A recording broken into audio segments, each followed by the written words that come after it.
have access to a spirit, a strength that enlarges and empowers you. Even better, you don't need to wait for the next big movement. You can heal the world. It's time for governance by Grace. Welcome to Gracearchy with Jim Babka.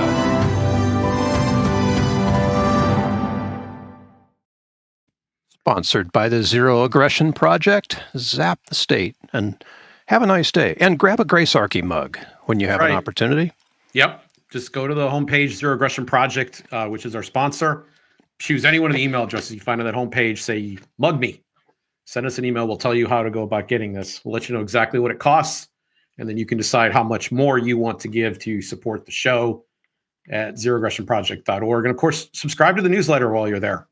Oh, sure. Yeah, get this all the time. And please accept our gratitude.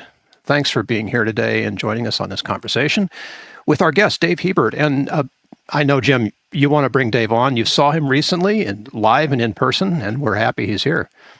Yes, I got to give a talk at Acton University, and Dave was one of the speakers as well, one of the breakout speakers, and it was a great session. It was very well organized. So well organized that I ran up to the room as fast as I possibly could when the conversation was over and said, hey, if we just go through this same outline, would you want to come on and do the show? And he said, yes. And I said, thanks. We'll talk later. And that's how we booked this. That's how we all started. Yeah. Talking later. Senior research fellow at the American Institute for Economic Research and also affiliated, obviously, with Acton Institute. Tell us a little bit more about your day-to-day job. Yeah, well, thanks for having me on today. It's such a pleasure to be here with you both. So on my day-to-day job, I'm a senior research fellow for the American Institute for Economic Research. I'm in what we call the Defending Freedom and Combating Collectivism vertical. We have three distinct verticals, and that one's mine. I work with Sam Gregg, Paul Mueller, and most recently, Julia Cartwright, who just joined us a couple of weeks ago. So it's just been a really exciting time. And I remember a year ago when I started there, my boss, Sam, told me, hey, Dave, I'm going to need you to write about tariffs and national debt. And I looked at him and said, well, that's dumb. I'm only going to get like 3 articles out on this because everyone agrees that tariffs are bad policy and everyone agrees that you shouldn't explode the national debt. Well, here we are. So it's just been a whirlwind of a year, and I couldn't be happier to be where I am. In the list of questions that I wrote that I wanted to cover at some point in the talk today had to do with that. There's a joke about economists. You can put so many of them in a room, and then there would be more opinions than the actual number of economists in the room. And this is true on a lot of issues, but it wasn't true until very recently. On the issue of trade, everyone agreed. Didn't matter how far left or how far right they were. I brought to mind Animal House, Faber College. The statue said knowledge is good. So there would have been a statue with any economist standing on it saying trade is good. What happened? Yeah, so I think the economics profession, at least those of us who do this professionally, I think we're still united that trade is good. I can't think of anyone who really argues against it. I mean, there was sort of an optimal tariff school of thought in the 80s, but the technical specifications for that to hold are just so long and so unrealistic that no one ever took it, as a serious idea for policy. It was more a curious exercise on the blackboard instead of just out the window where you and I actually live. So you've been writing a lot. Yeah, it's been a whirlwind year. Yeah, so I asked Bill, I asked Dave, send me a few articles that I can review, and no problem. He's got 12 links, all since the beginning of May. Right there. Right. So you've been very, very busy, much more than you plan to be. So let's go ahead and talk about tariffs. I can't believe I'm even asking this question, but it has become suddenly relevant. Is a tariff a tax? Right. And the answer is, of course, a tariff is a tax on importing goods. And that's an important distinction here. Tariffs are taxes, and taxes are always on an activity, right? They're not on the good itself. They're on the act of doing something. So in the case of a tariff, it is a tax on importing goods. Well, Americans are the ones who are importing goods. China's not importing goods to the US, they're exporting goods. And so this tariff, which is a tax, is on the act of importing, which means it's a tax placed on us. do me a favor, steel man the other side. What possible line of argument do they have to say that tariffs are not a tax? Yeah, it's really hard to see anyone saying that tariffs are not a tax. What some people will say is that, yeah, it's a tax much like a cigarette tax is a tax, but that's really a tool for some paternalistic, sense that we should see less smoking in the world. And so people will conflate, the goal, which could be boosting manufacturing, returning jobs, raising revenues. They'll conflate that goal with what a tariff is. But no one, as far as I'm aware, denies that a tariff is a tax. There is debate about, who pays the tax, right? So President Trump and his inner circle will allege that foreigners are the ones who pay the tax and that American people do not. But as we've seen in the last couple of weeks, President Trump has been admonishing Walmart and all sorts of other firms and telling them that they just need to eat the tariff. Well, if a tariff is a tax that's paid by foreign firms, there would be nothing for Walmart to eat. So even the president is starting to wake up to the reality that tariffs are ultimately paid by the American people. So you said you don't really know of any economists that disagree, but I've got social media friends, including a guy that gives out investment advice and has for years, who was a libertarian until very recently, who is saying it's not a tax. It's something fundamentally or structurally different.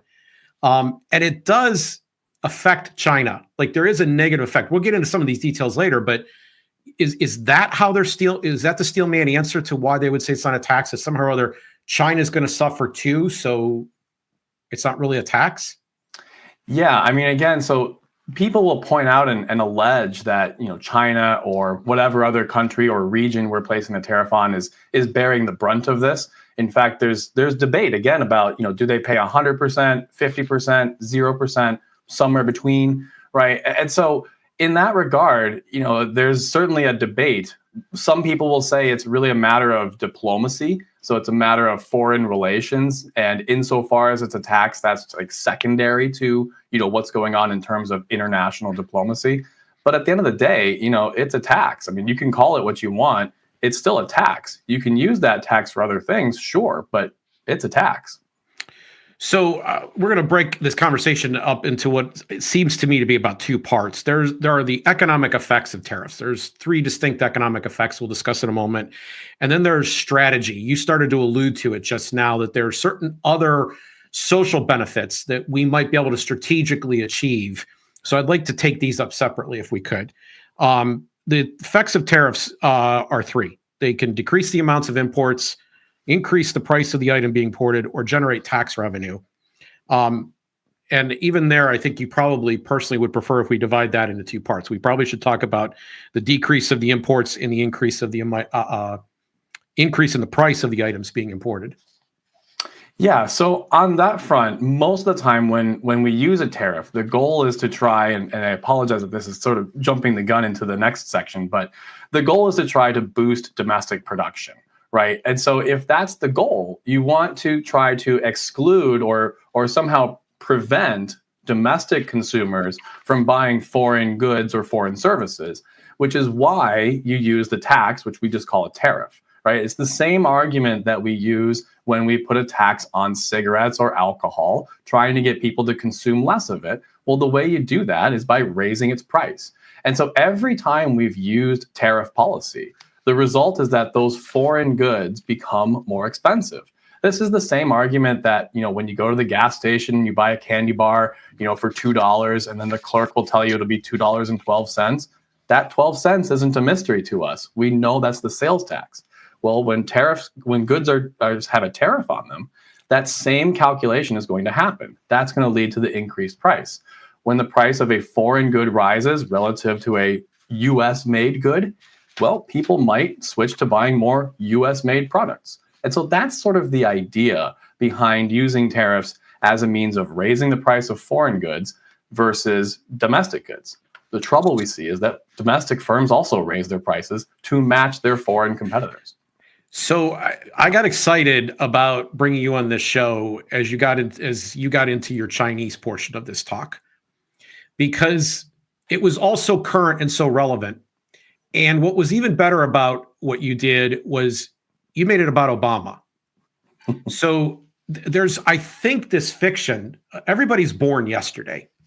right? I mean, we have a show that just came out, and we're talking about how people are unfortunately born young, so they've forgotten that communism was a bad thing. We have a whole new generation that didn't have any experience with that, right? And the same kind of phenomena happens here. It's like Trump came into office, and I can't believe he's using this power. I'm seeing people on the political left very upset and exercised about it, but every president's been doing this same thing. And a lot of times their target has been China, like presidency after presidency after presidency here in this century. And I really liked how you broke this down and explained Chinese tire tariffs. 2009, the Obama administration imposes a tariff on China. What happened? Yeah, so in 2009, the Obama administration imposed a tariff on Chinese-made tires, and there's a whole clause about which ones they were on and the tariff schedule for the 3 years that this was supposed to be put in place. And what we saw was an acceleration in the rise in price of tires. So if you recall, the chart I showed that the price of tires had been rising since about the year 1990 or so. But there was a massive increase in the rate that the price of tires were increasing by as soon as this tariff took effect. The other thing that we saw was a massive decrease in the number or quantity of tires actually imported into the US. And the net effect of all of this was about 1,200 jobs were saved or created in the domestic tire industry. So this sounds like a victory. Mm-hmm. The reality, though, is that it came with a lot of unintended consequences, which, as we know, are oftentimes worse than the problem we're trying to solve. So you were generous enough to share your slides with me. New pneumatic tires of rubber from China of a kind used on motor cars, except racing cars, and on the highway, light trucks, vans, and sport utility vehicles. So it's pretty inclusive. But a substitution effect began. There's people are feeling the real cost of the increase in the price of tires. They start, as you point out, buying fewer foreign tires, but instead of buying domestic tires, something else happened. Yeah, so what we saw was a switch away from brand new tires toward trucking companies, especially using what are called retreaded tires. Now, a retreaded tire is exactly what it sounds like. You basically take an old tire, shave down the remaining tread that exists, and then with some very powerful adhesives, you will glue on new tread and then send that tire down the highway. Now, there's been a lot of studies about how safe these are versus new tires. And it is certainly true that they are a lot safer than you might think. And it is also true that the driving patterns and conditions of the roads really determines blowouts and everything. But what we saw, which is undeniable, was a pretty sizable increase in the number of truck accidents from 2009 to 2012. We saw an increase in the amount of blown out tires on the side of the road from 2009 to 2012. And by the way, I should point out, this all ended right around 2012 when the tariffs ended. So there's really kind of two theories. One is that these retreaded tires were not blowing out more frequently. There was just a downsizing at the Department of Transportation over that time period that resulted in less cleanup crews. Or maybe we hired more cleanup crews in 2012, right, to go around and clean the roads. None of those, as far as I can tell, are true. And so the result that we can find that seems pretty clear once you just look at this is that these retreaded tires were blowing out more frequently and being left on the side of the road. Now, when an 18-wheeler loses a tire, that thing's going to keep going down the road for a little bit. But you and I driving in our minivans behind with our families, we suddenly have to dodge these things. That's dangerous.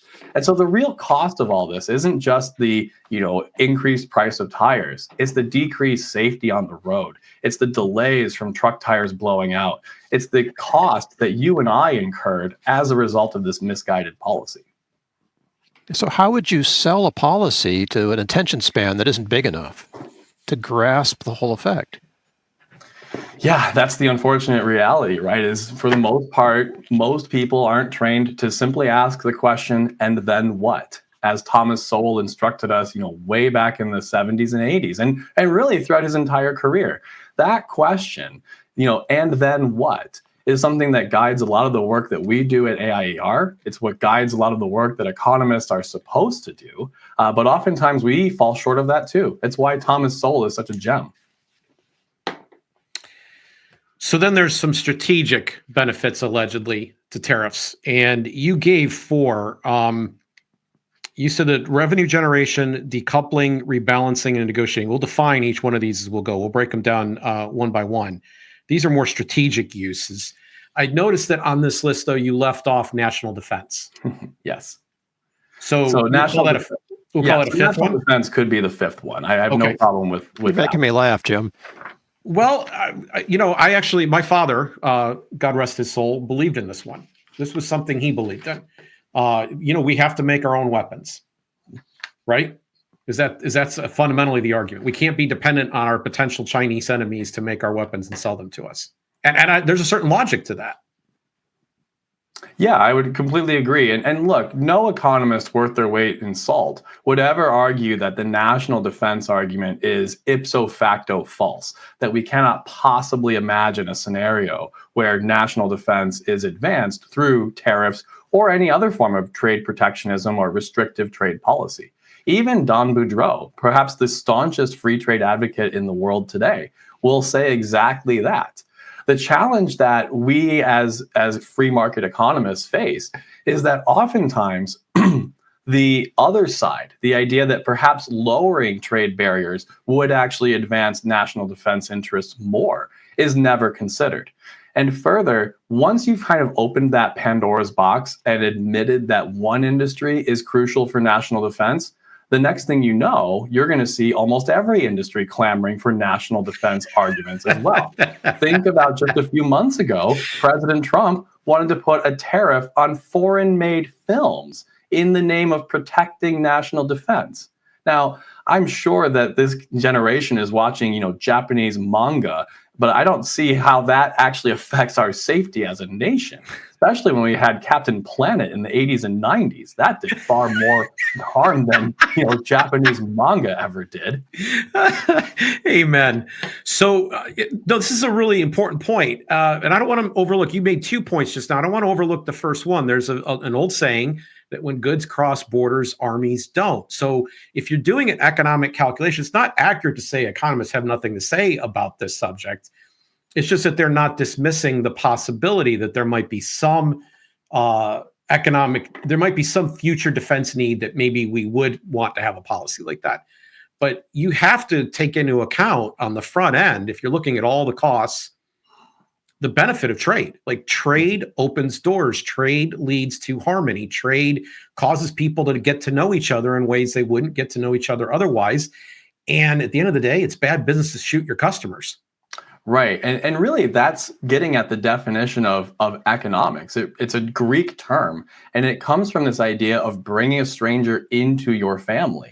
Right. It's not about, transactions and everything. And think about what the marketplace does. Right. You go to the grocery store and you talk to a stranger who you perhaps have never met before, and you trust them to sell you food that won't be poisonous or won't hurt you somehow. Well, of course we do. We live in a market-based system where there are rules in place and those rules are respected. And so you are bringing that stranger into your household and benefiting from it. Well, just because a stranger lives in another country doesn't mean they can't be brought into our household and serve us in a way that is compatible with what they're capable of doing. It works the same. That's a very pro-human way of looking at things. I try to be as pro-human as I can, as a human. Right? Well, shouldn't all economists be trying to do that? You would think, and yet here we are. Well, I mean, how much?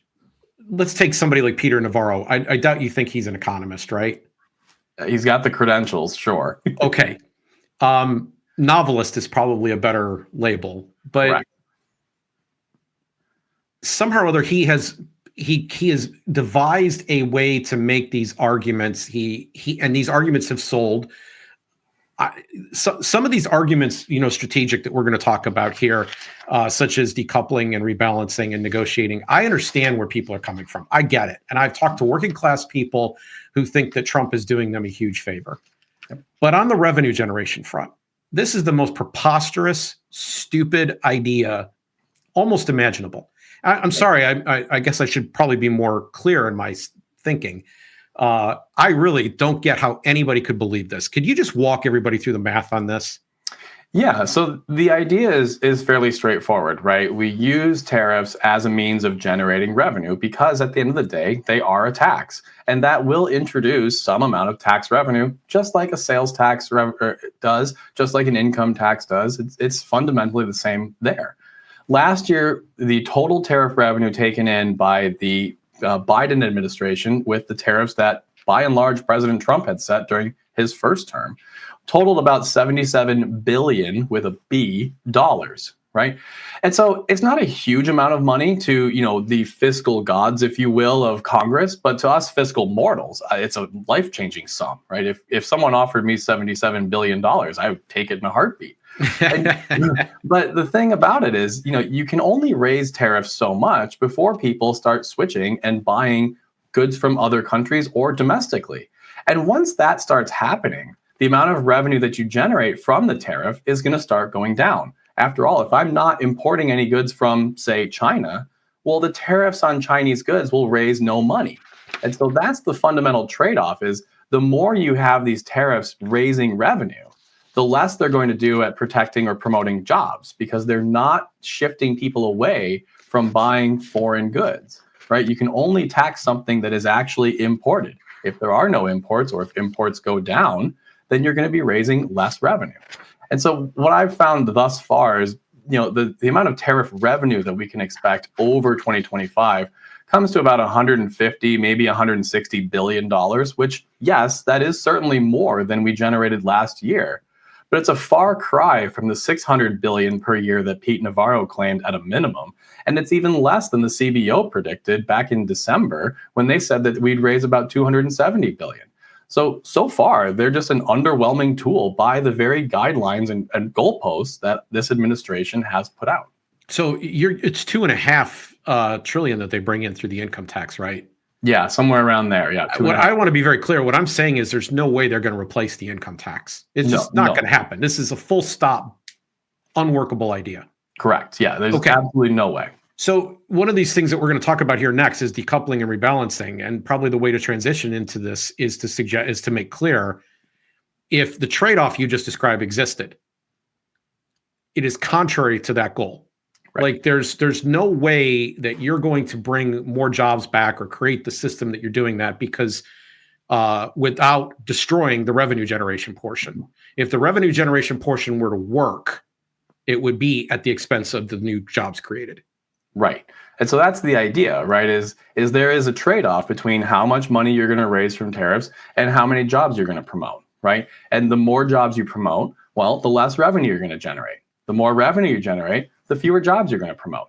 And so that's the fundamental trade-off. And one of the issues that I take with the way this administration has put these tariffs into place is there doesn't seem to be any sort of acknowledgement of the complete, how at odds those two goals are. You can't have both, right? And there's no seeming way, at least, for how they're going to adjudicate those mutually exclusive goals. And Trump's fans, the tariffs are almost a Rorschach tariff, right? It's like whatever you want it to be, depending on what you get up in the morning, it's genius regardless, right? If any of these things happen, it's genius. Well, it's going to do this. Well, no, it's going to do that. I mean, there's this, I don't know, this coping mechanism that you kind of see in people that is not really intellectually honest. Right. There seems to be, Trump will impose tariffs on, everyone. And his followers will say things like, oh, yeah, he's finally getting tough and doing what needs to be done. But then 48, 72 hours later, he'll announce, that they're rescinded on a temporary reprieve. And his followers will say, art of the deal. Right. It's like, well, wait a minute. Right. It can't be art of the deal. If this is such a good thing, why are you denying it? Why are you withholding it for 90 days or 100 days or until August 1st or July 9th? Who knows? Right. If it's such a great thing, why hold it back? Give it out freely. So I want to take a look at decoupling and rebalancing. But before we do, can you define what each one of these two terms means in the trade sense? So decoupling and rebalancing, the quick and easy way to think about it is to think back to the pandemic, right? So we went through this global pandemic. It was an absolute nightmare for, everyone. My heart goes out to everyone who was affected by this, which is pretty much everyone in the world.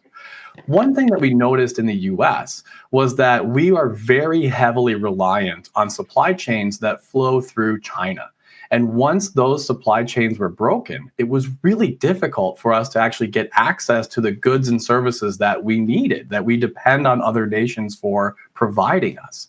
And so one of the things that President Trump and the administration, and frankly, it's not a terrible sounding idea, is to try to decouple our economy from China, to diversify those international trade, supply chains, right? We shouldn't be getting so much of our imports from one nation. And that's sort of the idea, is to have a diverse set of nations that we can import similar products from. And that way we're not beholden to the whims of any one nation. And so if you can decouple from China, you can have more diversified, streams. It's kind of like saying, wouldn't it be better to have more grocery stores in town than just one? Well, the answer is, of course, yes. And so that's the idea behind decoupling. Rebalancing is just this idea that people have been putting forth, that we need to level the playing field. That if another country is putting tariffs on us, well, then we need to retaliate against them. But that's really just pointing out that, hey, China is shooting themselves in the foot with their restrictive policies. I'd better shoot myself in the foot too. And it's like, wait a minute. That'll show them. Sense. Yeah, that'll show them. I can shoot myself in the foot even harder. You can do it twice. Yeah. Yeah. You can get with American-made bullets. Yeah. America. All right. What is the difference, though, in the thinking of this? Help me out, because I'm a pure free marketer. Okay. What is the difference between this kind of thinking and other forms of central planning? Yeah. So with tariffs and trade restrictions, the idea is that we're going to target specific industries and try to promote their domestic components, right? So take manufacturing, for example. A lot of people have pointed out that the Rust Belt states exist and that manufacturing has vanished, or manufacturing jobs, I should say, have declined. And that's certainly true. What most people will not point out, though, is that manufacturing output today is at an all-time high or very close to it. And so the idea that we don't make things anymore, well, that's just false. We make more today than we ever have in our entire nation's history. It's true that there are fewer jobs in manufacturing than there were before, but that's a reflection of increased productivity per worker, not a decrease in the amount of actual manufacturing that happens. So I want to be really sensitive to people here. The increased productivity for the worker is also good for the worker, is it not? It is good for the worker that retains their job. So one thing that I think economists have done a particularly poor job is acknowledging the pain that some people will feel as a result of increased technological change. There can be no doubt that, the 60-year-old assembly line worker who's been on the factory line his entire life and is now suddenly faced with losing his job because of automation or increased technological change or what have you, is going to suffer real hardship. And it is at some level very callous of economists and policymakers to say that, hey, them's the breaks. We're just going to have to deal with this because the gains to everyone else are offsetting the losses that you feel. And then to flippantly say that we could just take some of those gains from the winners and give them to the losers as a form of compensation, right, is also insulting, because as we all know, work is a dignifying thing. It's something that we ascribe high moral value and personal worth to. If I lost my job and the government gave me a check to replace my income for the rest of my career, I'd be sad. Right? I wouldn't be happy. And so my heart certainly goes out to the people who lost their jobs. The question that we have to ask, though, is, do we want to protect those jobs at the expense of future jobs, later, that are going to be paying more for our kids and our grandchildren? And once phrased that way, who among us would not sacrifice at least a little bit for our children? Right? I certainly would. And I imagine every working person in America would as well. I want to go a little further, because I think you've actually raised a significant, important issue, probably, and in fact, you were pretty forthright here that it is something that economists have done a bad job. Are economists the ones to answer this question? Or is there somebody else that could help answer this question? What is the message? Because it's clear that on a macro sense, everyone's better off. That's obvious. It's also clear that virtually everyone who wasn't that person that lost a job is better off. How can we make the person who's losing the job better off, I guess, is where we come down. Yeah, and look, that's a really big and important question. And it's one that I think lies outside of just economics, but I think economists can weigh in on this and need to weigh in on this in important ways. One of the things that we see is that in places that are particularly hurt by the decline of industry, be it steel, clothing, textiles, whatever, what have you, is that that region has experienced a lot of what we might just call protectionism. So what I'm working on right now is a compare and contrast between the city of Detroit, which is where I was born, and the city of Pittsburgh, which is where I've been a few times. If you look back to like 1950, both cities were in the top 10, economic superpowers for cities in America. Today, Pittsburgh is doing quite well, while Detroit is largely in shambles. What's different about those two? Why is Detroit sort of coming back now, at least a little bit, whereas Pittsburgh is at some level thriving? And the answer has to do with the dynamism of the policies that those cities, have adopted over the last 75 years. In Detroit, they clung to the automotive industry desperately, thinking that this was going to be their only lifeline out, their only path to, economic salvation. Pittsburgh, yeah, they did try to cling to the steel industry a little bit, but they also encouraged growth in new industry. And that's the real key, is that the region has to be dynamic enough to adopt new technologies, to adapt to changing economic circumstances, and to have the ability to start those new high-valued industries relatively quickly. If you can do that, the skills that Rust Belt workers have, those are transferable. But if those jobs are not able to come to that region, all of a sudden those people are going to be really affected.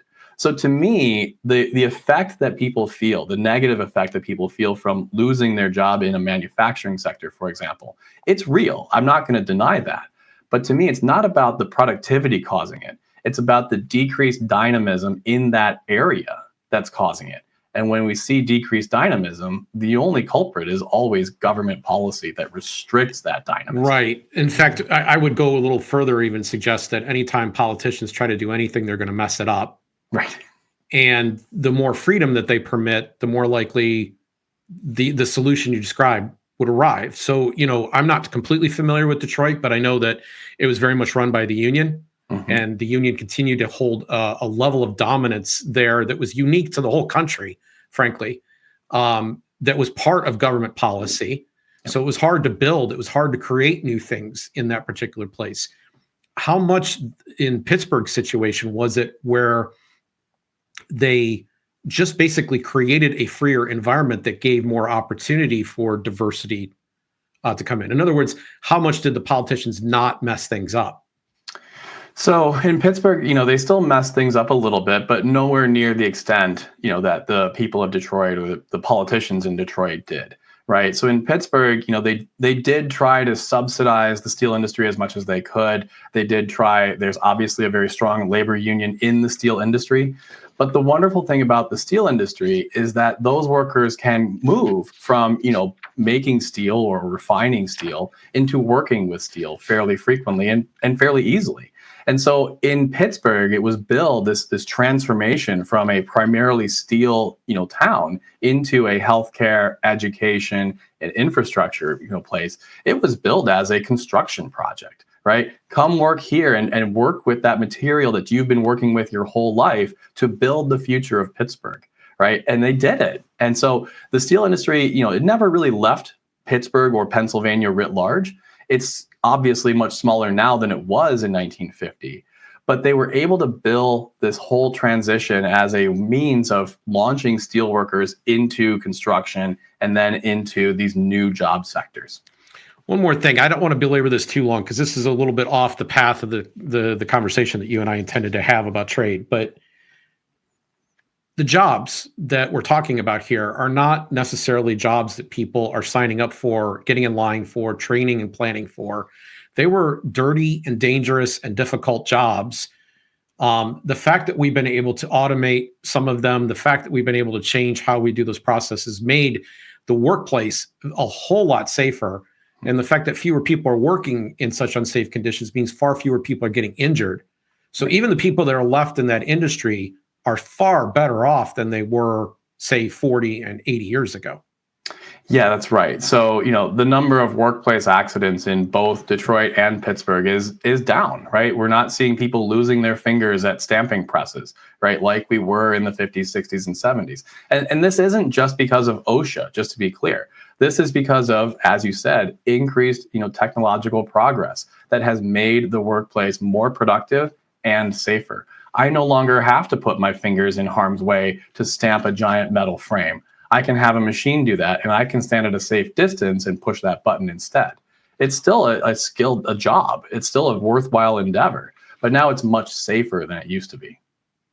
So we were talking about decoupling and rebalancing before we paused to, I think, acknowledge the people who are negatively impacted and that people are sympathetic for in this situation. But when you were talking about this decoupling and rebalancing, you went back to Chinese tire tariffs once again. Yep. There's more to that story. Yeah, that's right. So one of the things that we saw is that the amount of imported tires from China decreased almost immediately as a result of the tariff. However, it bounced back very quickly. By about 2010, 2011, things were back on path. And so what we saw is that this wasn't because, increased tire production in the US. There was a little bit of that. But what happened is Americans shifted from buying Chinese tires to buying tires from Thailand, Mexico, and Indonesia instead. And so in that regard, we can make the claim that these tariffs, that the Obama tire tariffs, did actually result in shifting the global supply chain away from China and to those other countries. So in that regard, I have to give it a credible score. It succeeded. The question is whether that success was worth the cost of those increased blowouts on the highway from the trucks, the increased accidents, and everything else. There, the answer is a lot less clear. But from a practical standpoint of shifting supply chains and diversifying international trade patterns, you have to give them credit that it worked. Now, there is debate. Was China just sending tires to Mexico, which they would then import from Mexico into the US? Great question. And we're going to have to dive more into it. Unfortunately, I don't have that data in front of me right now, and it's something that I'm still working on. Okay. But there was the jobs themselves were measured as well, were they not? You've got, according to your slides, so correct me if I'm wrong, 1,200 jobs in the U.S. were created as a result of this. 3,731 jobs were lost, so that the net was 2,531. Where does the loss come from? How does that work? Yeah, so the loss was calculated as how much more expensive are tires as a result of these tariffs. And so what we found and what the Peterson Institute found is that the pass-through rate, in other words, if there's a 35% tariff on tires, how much of that tax is passed on to the American consumer in the form of higher prices? What they found is basically 99% of the tariff was passed on to the American consumer. Well, if you're spending more money on tires every year, you're going to have less money available for other, purchases. That's just true. You only have so many dollars in your account. And if you're spending more in one area, you've got to reduce spending in another area, right? You and I, we're not Congress. We don't get to just make up budgets every year, right? And so what we saw was a decreased amount of spending in the retail sector. In other words, it's stores, at restaurants, service industries. Well, when there's decreased business in those areas, those people are going to lay off workers. And so what the Peterson Institute calculated is that about 3,700 and some odd jobs on the low end were lost in those sectors as a result of the Chinese tire tariffs and the higher price that Americans paid for tires.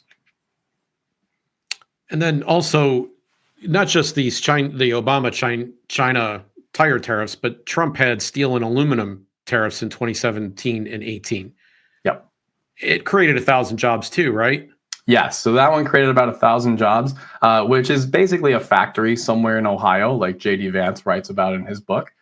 But it also led to a decrease of about 75,000 jobs in manufacturing writ large. Again, the tariff pass-through rate for steel and aluminum was about 100%, right? And so when the price of a critical input into manufacturing rises, manufacturers are going to purchase less of it. If they're purchasing less of it, that means they're going to make less final output, whatever their final output is. It's really hard to fire, half of a robot.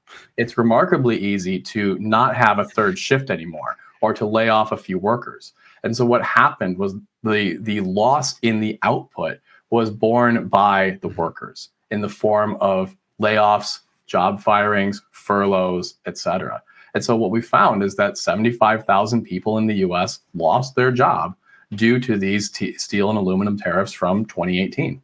So can you just say that again? I mean, that's like somebody needs to hear that. That's not that has 4 letters after their name.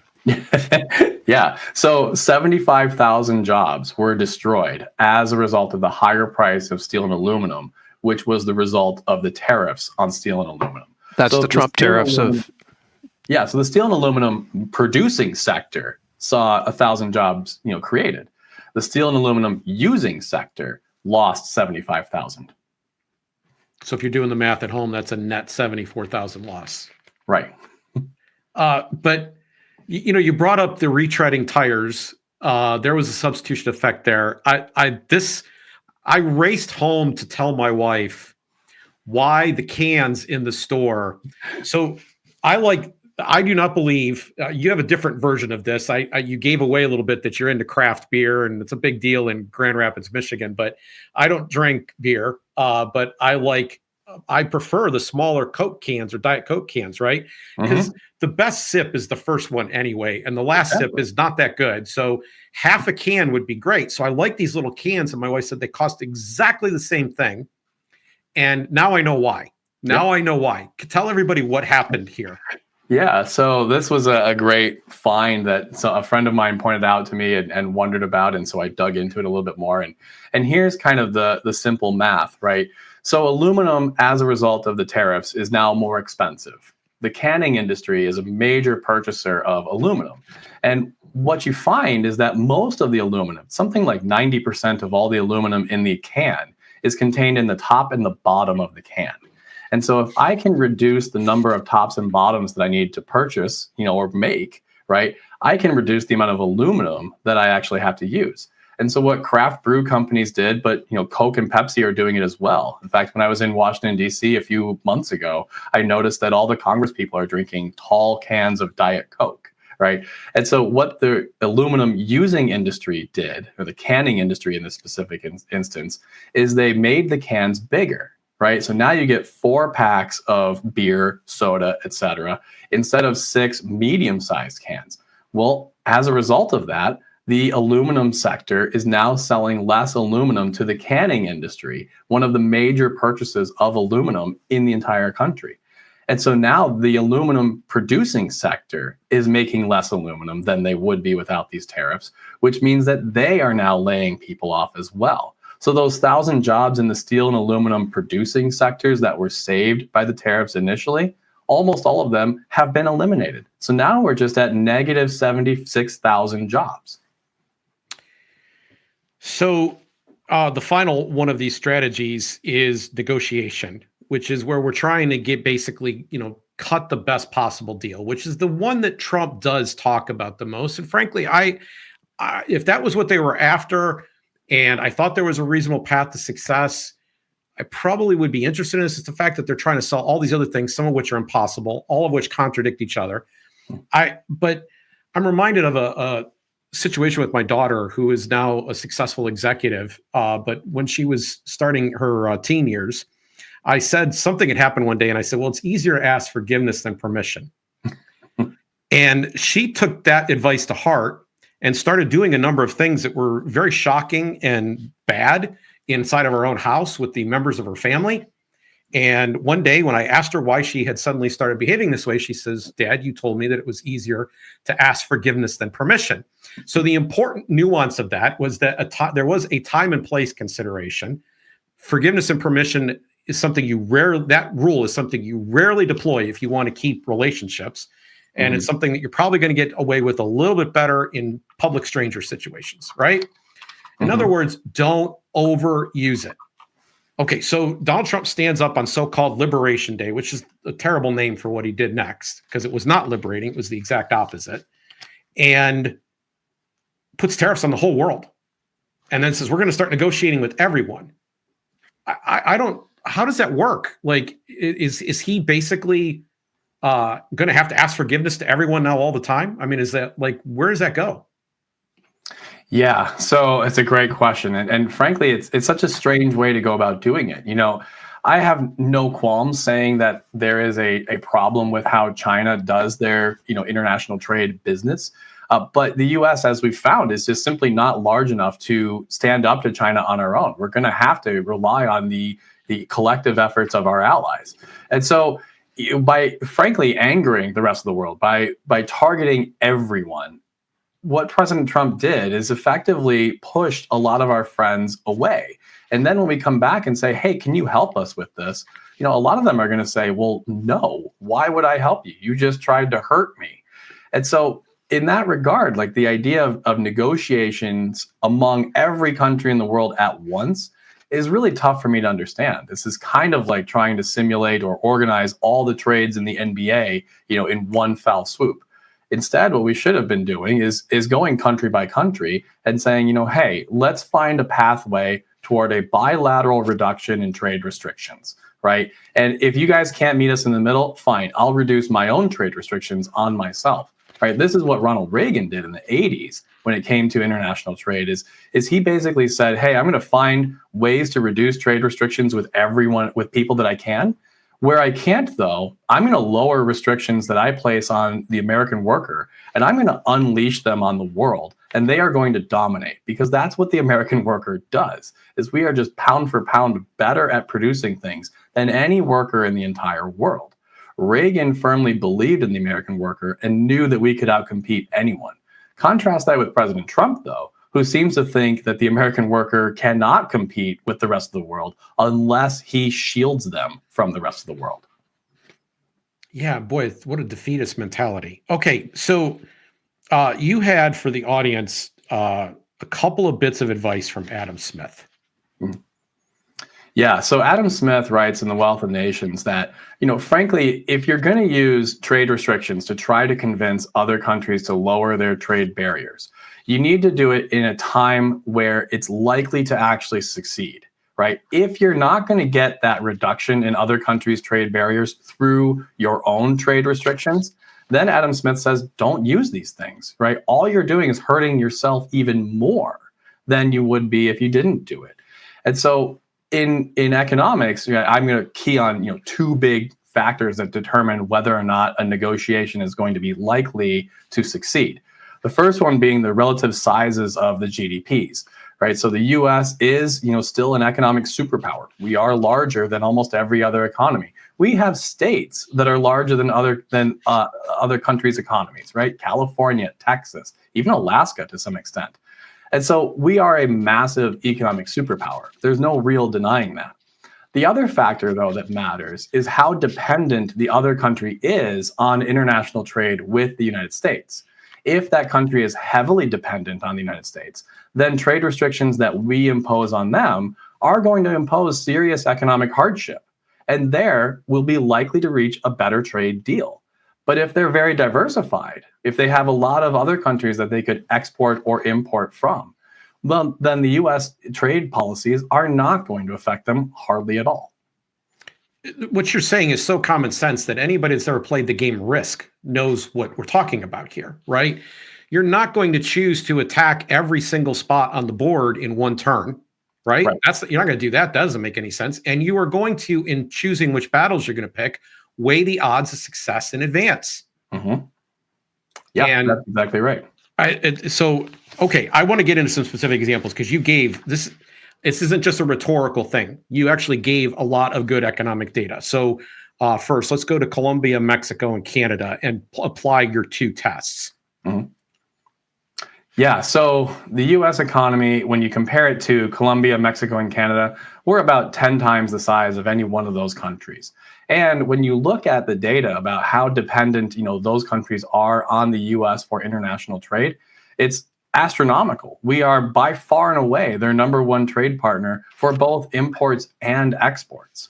And so as a result, when the U.S. says, hey, Colombia, you either have to accept these prisoners or we're going to slap these really big tariffs on you. Well, that's a real threat. That actually does affect their livelihoods. And so it's not surprising that Colombia capitulated. Same with Canada and Mexico. The US is by far their largest trade partner for both imports and exports.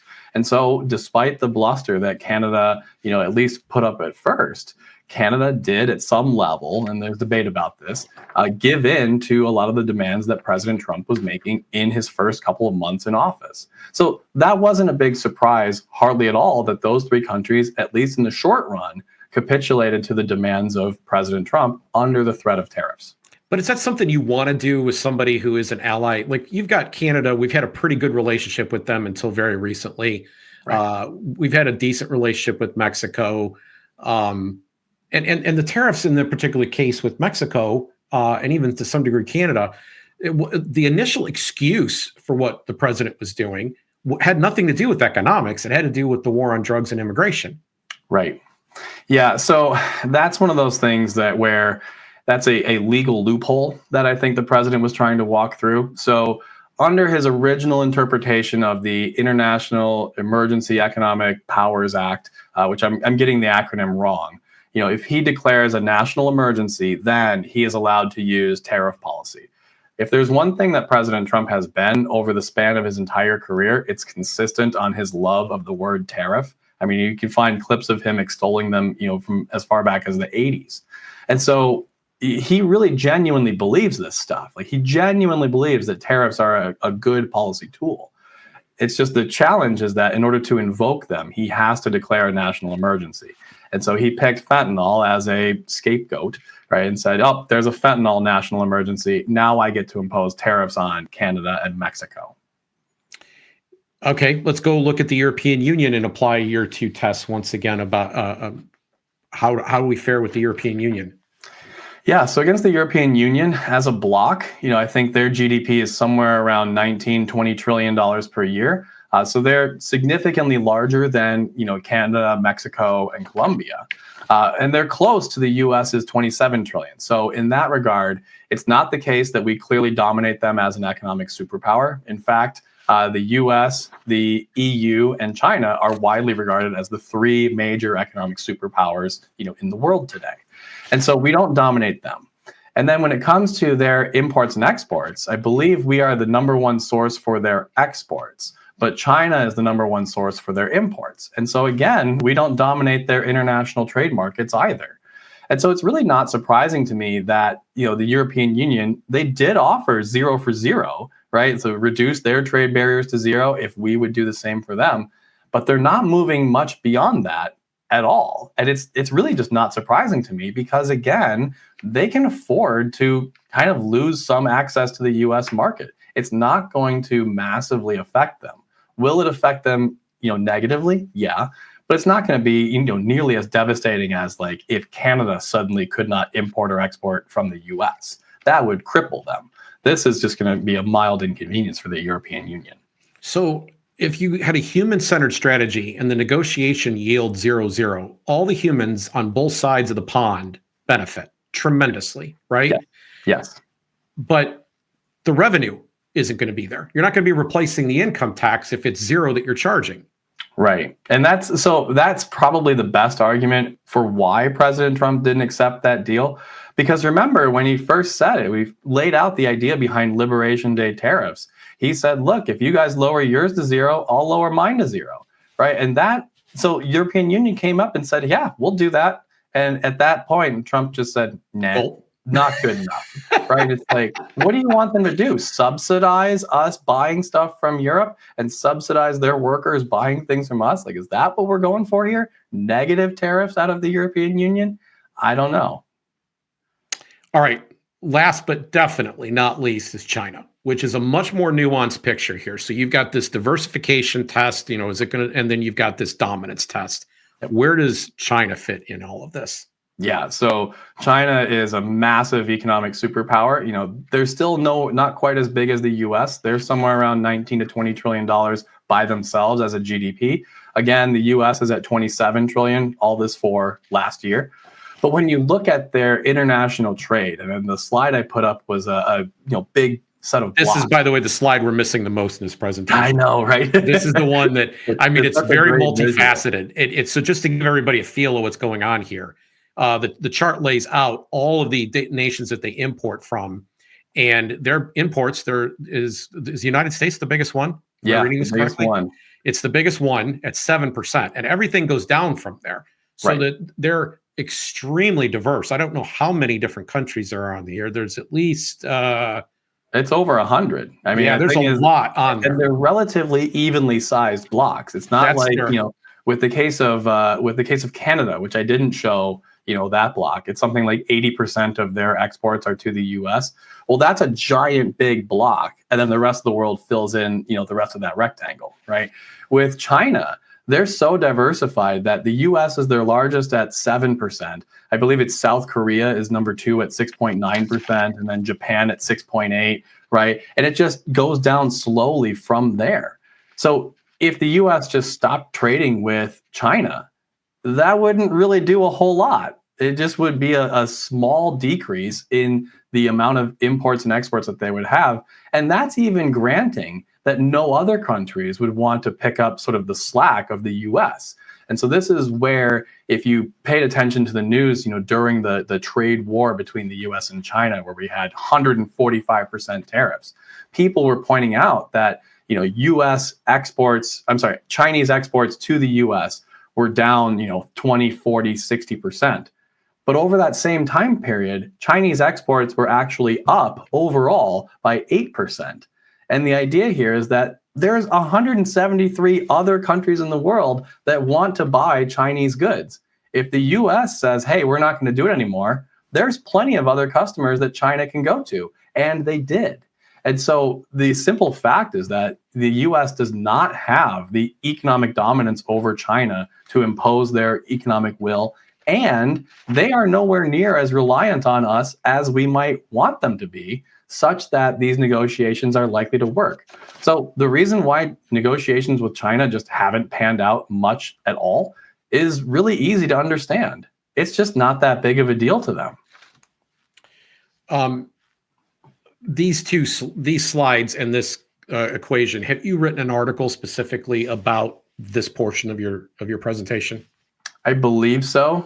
If I haven't, I'll write one today, because it's a one that I should get out there more often. I know it's in the slides, but yeah, I've got a few articles that make that point, but I don't know that I included those pictures in the article. I'd like to have that, if we could, Dave, so that we can include it in the show notes, because it's nuanced. It's kind of hard to follow in the conversation that we're having here. Yeah, absolutely. But it's the degree to which people wanted to see China get in line, because China is a bad actor in several ways. They're stealing trade secrets and violating patents and copyrights. And there's a lot of people who are concerned about this idea about them dumping or whatever. If you were going to go out and wage a war to correct this particular injustice, it doesn't make sense that you would do it against the whole world. And it would seem to me, given what you've just told us about China, that it would actually require a really delicate surgical plan to even begin to think about how to do this. It couldn't be some willy-nilly tariffs are going to do 15 different wonderful things for us.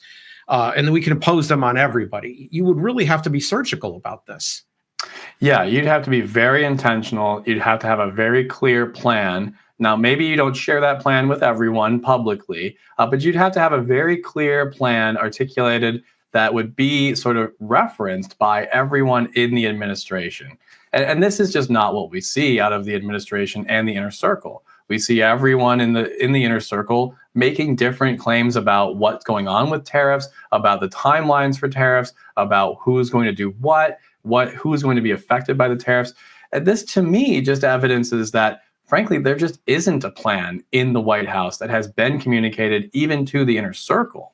Right. So the idea that we're going to use trade policy to impel China to change their tune is just not true. Right. You're just not going to get that done, at least with the way things have been presented so far. We're out of time. There's more we could say about what's currently going on right now. But there's one piece that I want to make sure we get in the time we have left. And that is, you have advice for Donald Trump from a favorite real estate New York City developer, right? There's some advice he should maybe be considering here. What was that advice and who gave it? Yeah, so the advice I give to President Trump is very simple. Lean into the strengths that you articulated in this book that you've referenced called The Art of the Deal. So nowhere in that book does it say that you should strong arm your opponent. Nowhere in that book does it say that you should, go around threatening potential customers. What it says is that Donald Trump's success is a result of his inability to stop finding new deals where other people couldn't, to find ways to make each other better off. And so insofar as that's how President Trump has amassed his wealth, that's the playbook that he should be taking a page out of when it comes to international trade. Find bilateral reductions in trade where you can, use unilateral reductions in trade where you cannot, and unleash the most productive people on the planet on the rest of the world. Fantastic. Dave, thanks so much for being here. Before you go, one last question. Where can people find and follow your work? Absolutely. So I am on X. My handle is just Dave_Hebert.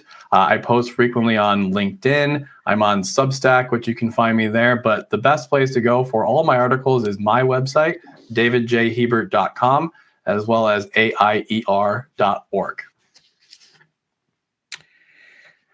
We do the show Gracearchy, and our central to our ethos is that the human beings involved matter.